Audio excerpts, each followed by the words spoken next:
Welcome to the deep dive. Today, we're going to try and cut through some of the noise, really understand something critical, how these digital influence operations are changing, evolving, especially those targeting places like NATO, Ukraine, the EU, and the US. Yeah, it's definitely moved beyond just, simple tweets and posts. This online information space, it's really become a key arena for, strategic competition. Mm-hmm. And the tactics they're using to manipulate narratives are just getting more and more sophisticated and much more widespread. Absolutely. And our main source for this deep dive today is a really, I think, significant piece of analysis. It's the Virtual Manipulation Brief 2025 from the NATO Strategic Communications Center of Excellence. Right, the Stratcom COE report. Exactly. And this report, it doesn't just give you headlines, it goes deep, really deep into automated messaging of these narrative campaigns, and critically, the growing role AI is playing in all this. And the sheer scale of this year's report is, it's impressive. Hmm. They seriously expanded their data collection this time. They looked across 10 different social media platforms. 10? Which ones? Okay, so you've got X, Facebook, Instagram, Blue Sky, YouTube, Telegram, VK, OK, Threads, and TikTok. The whole gamut, really. Wow, 10 platforms. And we're talking about analyzing data from, what, a full year? That's right, June 2024 right through May 2025. And they processed over 11 million posts and comments. 11 million. That's a massive jump from previous reports, isn't it? Oh, definitely. It really shows how much ground you have to cover now if you want to see the whole picture. It suggests these influence ops aren't just on one or two big sites anymore. Exactly. You have to look pretty much everywhere. The global giants, sure, but also those regional networks, even the sort of semi-closed messaging apps like Telegram, to really grasp the full scope. And speaking of, navigating this whole digital landscape, understanding where information comes from, how your own data is being used, it feels more critical than ever. It really does. It touches on online privacy, security, all that. Actually, before we dive deeper, this seems like a good moment to thank one of our sponsors, www.myprivacy.blog. I mean, in a world where so much data is being collected, analyzed, like this report shows, just being mindful of your own digital footprint, how your info is handled, it's a key piece of the puzzle, wouldn't you say? Absolutely. Awareness is always the first step, isn't it? Yeah. Both against manipulation and just, protecting your own online space. Right. So, okay, our mission today then. Let's unpack this huge report. We want to pull out the most important shifts they've spotted, get a handle on the core narratives being pushed, and really try to understand this rapidly growing role of AI. Sounds good. The goal is to give you, the listener, a clear, concise understanding of what's bubbling beneath the surface of all that online information. Okay, so where to start? Maybe with the sheer volume. As you said, over 11 million items analyzed. Right. What really stands out is how that volume breaks down across the platform. Right, where does it all happen? Well, X, formerly Twitter, accounts for nearly half the data they collected, almost 50%. Then comes Telegram, with about a quarter, maybe 25%. And YouTube is around 12%. So X is still the place for just raw bulk. The sheer number of posts. Yeah, for quantity, definitely. Yeah. But, and this is important, the report notes that the Russian platforms, VK and OK, they contribute a significant chunk too, about 7% combined. Okay, so smaller volume maybe, but still key for reaching certain audiences. Exactly. They're vital for specific demographics. And the rest, it's spread across the others. Facebook, Instagram, TikTok, and those newer ones like Blue Sky and Threads. So massive volume on X, but these dedicated pockets, maybe more intense pockets, on Telegram and the Russian sites. That seemed to be it. And the report makes a really interesting point. Volume doesn't always equal impact. Ah, okay. So while X had the most posts, platforms like YouTube, Telegram, and TikTok often showed higher engagement in their analysis. High reach sometimes too. So more interaction happening there, not just scrolling past. Right. It suggests these are maybe places where the content resonates more deeply, or perhaps reaches more receptive communities. That makes sense.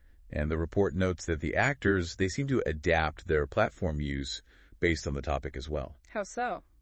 Well, broad geopolitical stuff might live mostly on X, but when you get into regional issues or discussions around specific military exercises, you often see Telegram or the Russian platforms become much more dominant. It looks like a tailored approach. Okay, interesting. So let's get into the actual content. The report focuses quite a bit on Kremlin-aligned messaging. What's the key takeaway on how that content spreads? I think the most striking finding there is the overwhelming reliance on amplification. Simple amplification. Meaning just sharing things again. Pretty much. The vast majority, almost 60% of the high alignment posts they tracked were simply reposts of existing content, original stuff. A much smaller fraction, under 20%. Huh. So it's less about crafting brand new arguments on Western platforms and more about just blasting out existing messages far and wide. Precisely. And X is the main engine for this. It hosted over 87% of these reposts they tracked. This creates what the report actually calls a broad amplification swarm. An amplification swarm? Yeah. That sounds... Well, it sounds like it's designed to fake popularity, doesn't it? Or create this illusion of widespread support. That's certainly the implication. Mm-hmm. By constantly reposting, they can artificially inflate the visibility, the perceived reach of certain messages. And maybe recycling content helps avoid moderation triggers that, brand new contentious posts might hit. Okay, so where's the original stuff then? Well, the original content is more frequently found on those Russian domestic platforms like VK and OK, and also significantly on Telegram.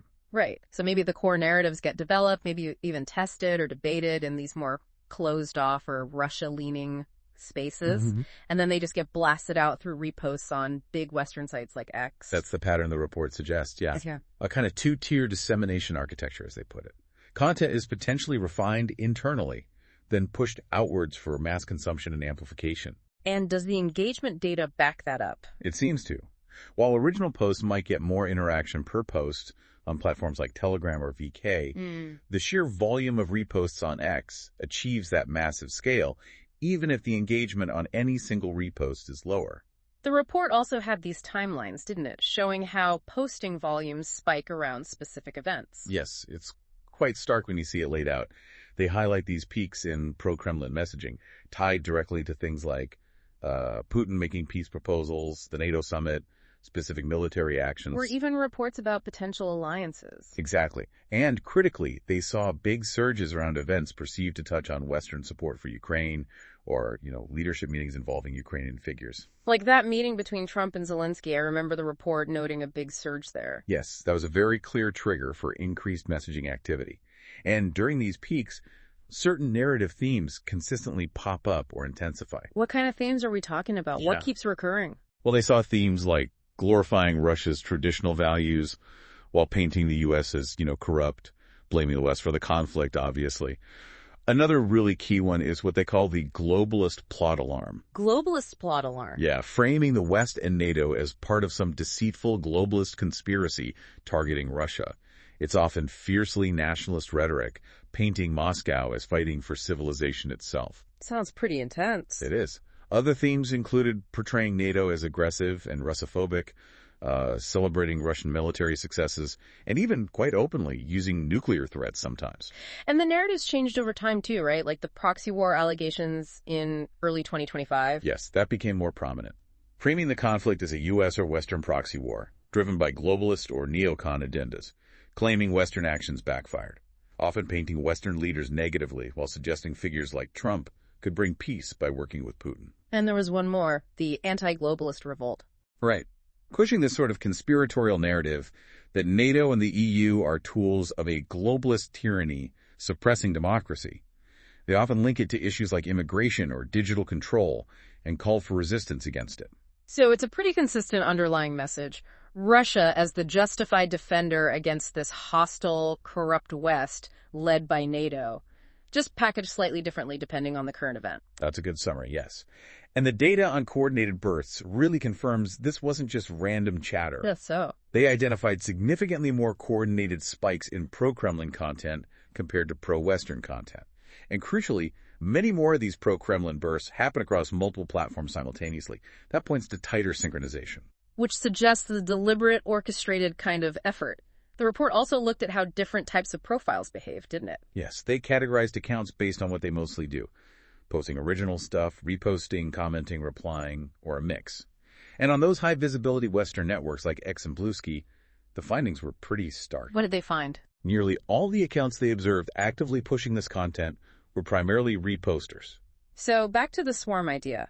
On the big platforms, the accounts are mostly just echo chambers, resharing. Exactly. They form that broad amplification swarm we talked about, fabricating popularity, pushing scale. Mm-hmm.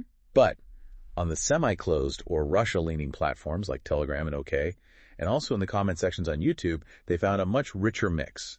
More commenters, more repliers. Okay, so that reinforces that two-tier idea again, doesn't it? It really does. The original content, the audience engagement, shaping the arguments that might be happening more within these communities on Telegram, VK, OK, before it gets amplified outwards. That appears to be the dynamic they observed. They even provide this really interesting visual example, showing a message starting on X, then cascading across Telegram, Instagram, Facebook, VK, and YouTube. It highlights that cross-platform push very clearly. A visual of the cascade. Got it. It really shows it. They also looked at accounts posting really long text, over 8,000 characters. Where does that happen more? Mostly on the Russian platforms, Telegram and VK. It seems to be used for these lengthy, complex arguments, stuff that's much harder to fact-check or counter quickly. And they could spot potential automation by looking at posting times, like accounts active 24/7. Yes, that kind of round-the-clock activity is a strong indicator of potential automation.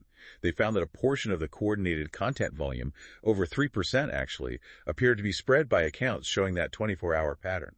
Okay, let's shift focus slightly. The report included a specific deep dive into messaging targeting the NATO and Baltics topic. That was a huge data set too, right? Over 270,000 posts. Yes, a big focus area. And this topic clearly showed those platform differences again, in terms of where the anti-NATO content really dominated. Where was it strongest? Telegram was the most dominant platform for this specific topic overall, followed by YouTube, then OK, VK, and then X. Interesting. And discussion spiked around specific events. Definitely. Things like NATO exercises, any drone incidents, or comments coming from Baltic leaders seem to be major triggers. I remember reading that comments from Estonian leaders in particular seemed to provoke a really aggressive response. They certainly did.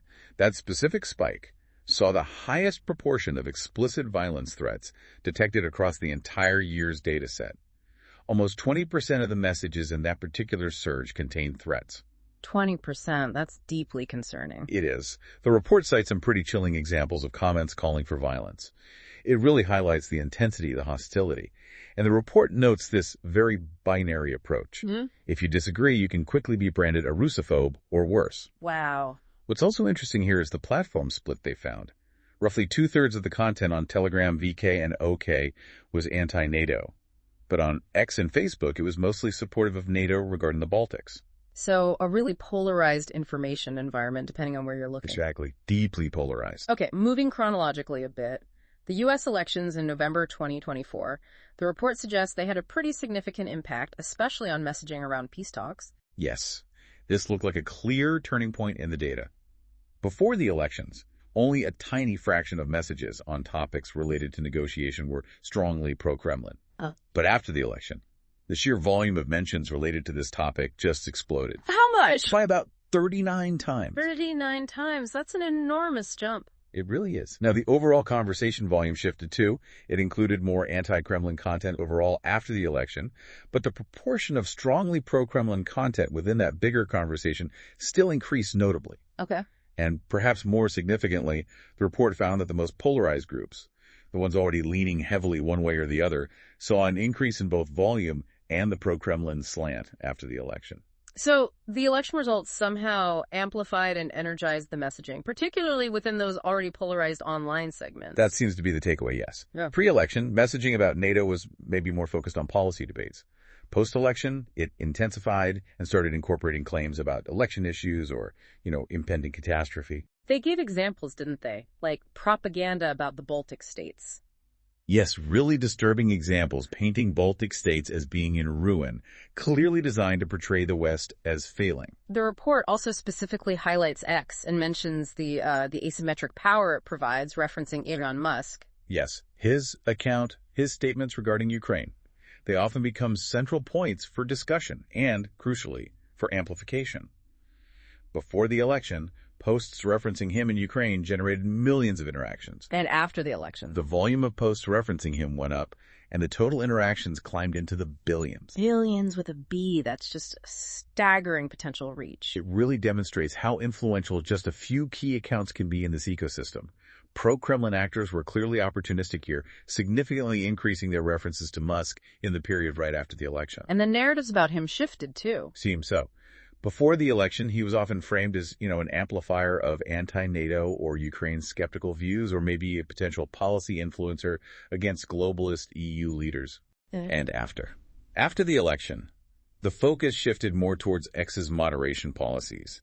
Accusations of him being like an unregistered agent, claims about leveraging Starlink, even warnings of plots against him, often trying to link him to intelligence agencies. Personal attacks definitely became more prominent. The report also mentioned X changing its policy on parody accounts, requiring labels. Right, requiring them to self-label as parody or commentary.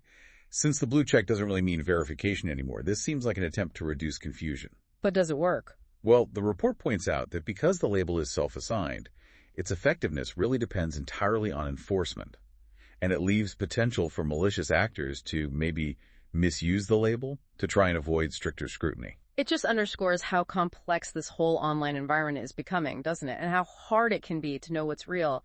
Protecting your own digital space seems crucial. Absolutely. And actually, this might be another good spot to thank our other sponsor, www.breach.company. Understanding the vulnerabilities in the digital landscape, like the ones exploited by influence ops, or ones that lead to data leaks, it really highlights why robust security measures matter. Knowing if your information has been compromised feels like a critical defense. It really is essential. Being informed about these manipulation tactics and understanding your own potential exposure to data breaches both are key for navigating the online world safely these days. Definitely.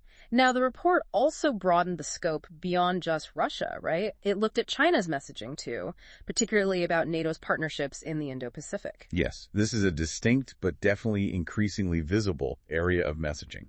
The Chinese government has been consistently critical of NATO engaging in that region. They often use phrases like Cold War mentality to frame it negatively. And they want to spread that narrative. It seems they're keen to spread those narratives, yes. Yeah. To create negative sentiment, challenge cooperation between NATO and partners there. And the report analyzed posts that referenced NATO Indo-Pacific terms and specific phrases from the Chinese Ministry of Foreign Affairs. That's right.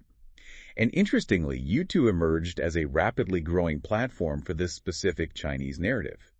The output there expanded significantly over the monitored period. They used a visualization, a map, I think, to show how these key phrases connected. Yes, that map was fascinating. It showed basically 4 main clusters of terms, and all of them centered around that Cold War mentality framing. What were the clusters? Well, one cluster focused directly on that frame, portraying NATO as outdated. Another was a kind of victim blame cluster, using terms suggesting NATO unfairly attacks China to justify its own actions. And something about expansion? Yes, the expansion interference cluster, connecting terms like eastward or expand mandate, suggesting NATO is overstepping its bounds. And finally, an instability cluster, framing NATO activity as inherently a threat to regional order. So these clusters all work together to push a pretty coherent message. NATO is this outdated, interfering force causing instability, and it's unfairly targeting China. It looks like a strategic, potentially coordinated messaging strategy across multiple platforms. And similar to the Russian tactics we discussed, they appear to use multi-platform amplification. Seeding narratives everywhere. Seems like it. Across open networks like X, Facebook, YouTube, TikTok, but also potentially using semi-closed ones too. Which creates redundancy, makes it look like broad consensus. Exactly. It's designed to maximize reach and reinforce credibility just through repetition in different environments. The report does note, though, that while official Chinese government communication is often quite calm and strategic, the more, let's say, covert influence operations can share some of the more emotional, sometimes aggressive characteristics we see in Russian tactics. Okay, that brings us to AI. The report really stresses its rapidly growing role in all this. Yeah, AI is definitely not some future concern anymore. It's here. It's a present reality in this space. How is it being used? Well, on the defensive side, researchers are using it for better content analysis, even for generating code to help with the analysis. The report actually notes that a significant chunk of their own code for the analysis was AI generated. They expect that trend to continue. So AI is boosting the ability to analyze this flood of data faster. Absolutely. But, of course, hostile actors are leveraging these capabilities too. We're seeing AI used for cheap content generation, think spam, but in various contexts, and it's being integrated into the platforms themselves. You mean like AI assistants or those large language models being built right into social media? Exactly. X introduced the ability to interact with Grok right there in the replies. Now, users might try to use them for fact-checking, which is interesting, but they're also using them to generate opinionated content or images. And these systems can have major flaws, right? Like bias or just making stuff up hallucinations. Crucially, yes. The report points to instances like Grok generating biased content as an example of the potential negative consequences, especially if these systems are intentionally manipulated. It highlights how difficult it is to ensure neutrality and transparency even when the prompts themselves are made public. And deepfakes, are they still a factor? Oh, absolutely. Pro-Kremlin actors are still using deepfakes, often fairly low-quality ones, actually, targeting Western leaders like Zelensky or Macron, especially as France has taken a more prominent role recently in EU security discussions. But the report found something interesting, that AI bots can sometimes help debunk these. Yes, that was an interesting twist. In some threads where deepfakes were posted, authentic users apparently asked AI systems, like at Grok, about the claims being made in the fake video. And the AI systems actually provided debunking responses. Huh. So AI as a tool for defense as well as attack. It shows that potential, yes. It's not all one-sided. Beyond deepfakes, what other kinds of AI visual manipulation did they see? The report notes a whole spectrum, really.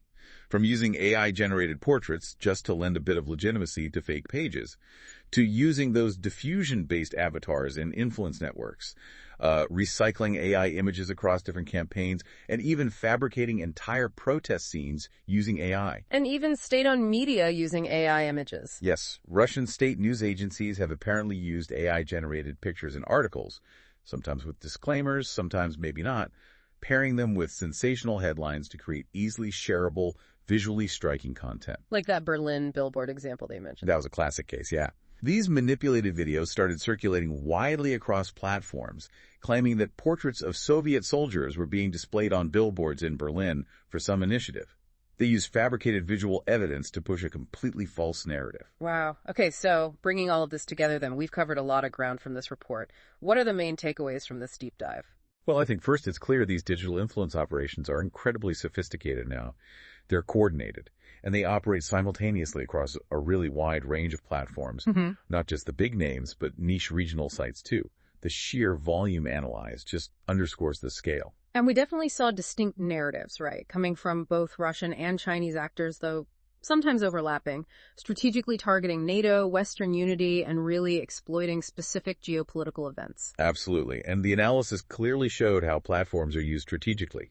X for that massive scale amplification, that swarm effect, while platforms like Telegram, VK, OK seem key for cultivating audiences, maybe originating narratives before they get pushed out more widely.